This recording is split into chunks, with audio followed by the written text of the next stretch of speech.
वंदे मातरम। कक्षा 8 में सामाजिक विज्ञान के अंतर्गत पाठ 5 जो उद्योगों से संबंधित है उसका भाग 1, इसके बारे में आपको मैं समझाने का प्रयास कर रहा हूँ। क्या आपने कभी ये विचार किया है कि लिखने की अभ्यास पुस्तकों को आप इस्तेमाल में लाते हैं, वह विनिर्माण की एक लंबी प्रक्रिया के बाद आपके पास पहुंचती है। इसके जीवन की शुरुआत वृक्ष से होती है, उसे काटा जाता है, लुगदी मिल तक ले जाया जाता है और वहाँ वृक्षों की लकड़ी को संसाधित एवं काष्ठ लुगदी में परिवर्तित किया जाता है।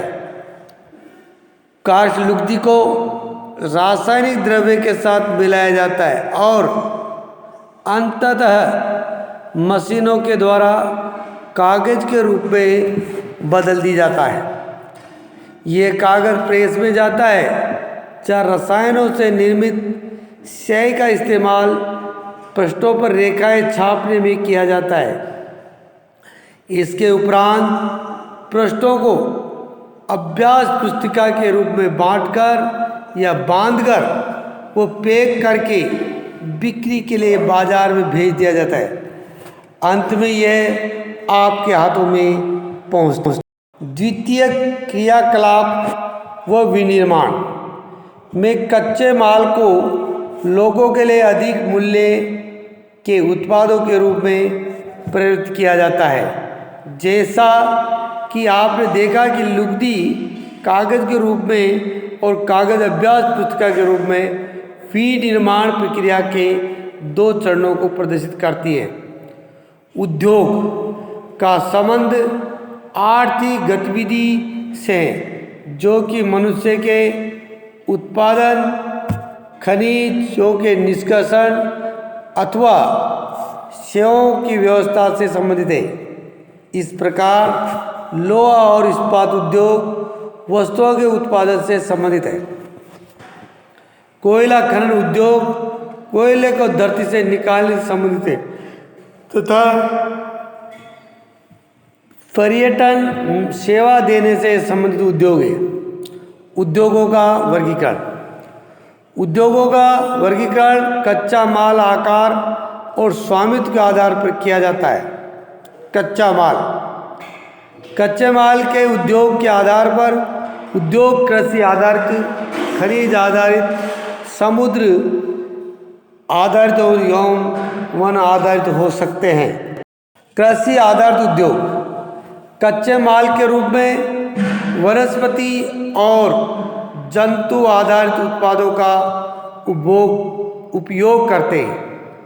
खाद्य संसाधन, वनस्पति तेल, सूती वस्त्र, डेयरी उत्पाद और चर्म उद्योग आधारित उद्योगों के उदाहरण हैं। खनिज आधारित उद्योग प्राथमिक उद्योग है। खनिज आधारित उद्योग प्राथमिक उद्योग है जो खनिज अयस्कों का उपयोग कच्चे माल के रूप में करते हैं। इन उद्योगों के उत्पाद एवं अन्य उद्योगों को पोषण करते हैं। अयस्क से निर्मित लोहा खनिज आधारित उद्योग का उत्पाद है। ये कई अन्य उत्पादों के विनिर्माण के लिए कच्चे माल के रूप में प्रयुक्त किया जाता है, जैसे भारी मशीनों, भवन निर्माण सामग्री तक रेल के डिब्बे बनाने में। समुद्र आधारित उद्योग सागरों और महासागरों से प्राप्त उत्पादों का उपयोग कच्चे माल के रूप में करते हैं। समुद्र खाद्य प्रसंस्करण उद्योग और मत्स्य तेल निर्माण इनके कुछ उदाहरण हैं। वन आधारित उद्योग वनों के उत्पाद का उपयोग कच्चे माल के रूप में करते हैं। लुगदी एवं कागज, औषधि, रसायन फर्नीचर और भवन निर्माण वनों से संबंधित उद्योग है। आकार के आधार पर उद्योग। आकार उद्योग के आकार का तात्पर्य निवेश की पूंजी की राशि, नियोजित लोगों की संख्या, उत्पादन की मात्रा से आकार के आधार पर उद्योगों को दो भागों में बांटा जा सकता है, लघु आकार के उद्योग और बृहत आकार के उद्योग। कुटीर या घरेलू उद्योग छोटे पैमाने के उद्योग है जिसमें दस्तकारों के साथ उत्पादों का निर्माण हाथ से होता है। टोकरी बुनाई, मिट्टी के बर्तन, अन्य हस्त निर्मित वस्तुएं कुटीर उद्योग के उदाहरण हैं।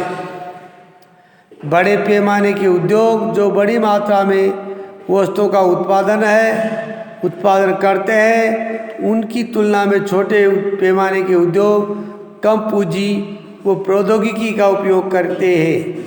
बड़े पैमाने के उद्योगों में पूंजी के निवेश यानी पूंजी का निवेश अधिक और प्रयुक्त प्रौद्योगिकी उच्च स्तरीय होती है। रेशम, बुनाई और खाद्य प्रक्रमण उद्योग लघु पैमाने के उद्योग हैं।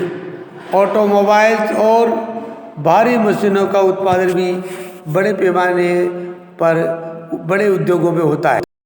स्वामित्व के आधार पर। स्वामित्व के आधार पर उद्योगों को निजी क्षेत्र और राज्य स्वामित्व, सार्वजनिक क्षेत्र, संयुक्त क्षेत्र, सहकारी क्षेत्र में वर्गीकृत किया जा सकता है।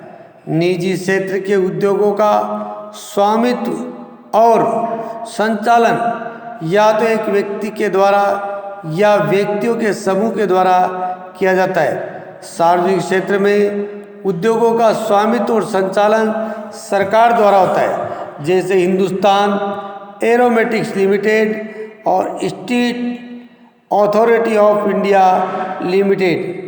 संयुक्त क्षेत्र के उद्योगों का स्वामित्व और संचालन राज्यों और व्यक्तियों तथा व्यक्तियों का समूह द्वारा होता है। मारुति उद्योग लिमिटेड संयुक्त क्षेत्र के उद्योगों का एक उदाहरण है। सहकारी क्षेत्र के उद्योगों का स्वामित्व और संचालन कच्चे माल के उत्पादों को या पूर्तिकारों, कामगारों अथवा दोनों द्वारा होता है। आनंद मिल्क यूनियन लिमिटेड और सुधा डेयरी सहकारी उपक्रम के उत्तम उदाहरण है। उद्योगों की अवस्थिति को प्रभावित करने वाले कारक। वे कारक जो उद्योगों की अवस्थिति को प्रभावित करते हैं: कच्चे माल की उपलब्धता, भूमि, जल, श्रम, शक्ति, पूंजी, परिवहन और बाजार। ये उद्योग उन्हीं उद्योग स्थानों पर केंद्रित होते हैं जहां इनमें से कुछ या ये सभी कारक आसानी से उपलब्ध होते हैं।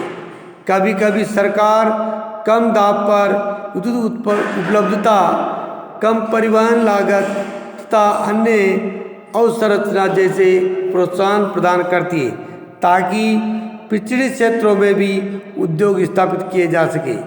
औद्योगिकरण से प्राय नगरों तथा शहरों का विकास एवं वृद्धि होती है। औद्योगिक तंत्र। औद्योगिक क्षेत्र में निवेश, प्रक्रम और निर्गत शामिल है। निवेश में कच्चा माल, श्रम और पूंजी की लागत, जल की उपलब्धता, परिवहन, विद्युत, अन्य अवसंरचना शामिल है। प्रक्रम में कई तरह के क्रियाकलाप शामिल है जो कच्चे माल को परिष्कृत कर माल में परिवर्तित करते हैं। निर्गत अंतिम उत्पादन और उसमें अर्जित आय है। सूती वस्त्र उद्योग के संदर्भ में कपास, मानव श्रम, कारखाना और परिवहन लागत निवेश हो सकते हैं। प्रक्रमों में ओटाई, कटाई, बुनाई, रंगाई और छपाई शामिल है। कमीज जिसे आप पहनते हैं वह उत्पादन। औद्योगिक प्रदेश। औद्योगिक प्रदेश का विकास तब होता है जब कई तरह के उद्योग एक दूसरे के निकट स्थित होते हैं और वे अपनी निकटता के लाभ आपस में बांटते हैं। विश्व के प्रमुख औद्योगिक प्रदेश पूर्वोत्तर अमेरिका, पश्चिम और मध्य यूरोप, पूर्वी यूरोप और पूर्वी एशिया है। मुख्य औद्योगिक प्रदेश अधिकांशतः शीतोष्ण कटिबंधीय क्षेत्र और समुद्री पत्तों के समीप, विशेष तौर पर कोयला क्षेत्रों के निकट स्थित होते हैं। जय हिंद, जय भारत, वंदे मातरम।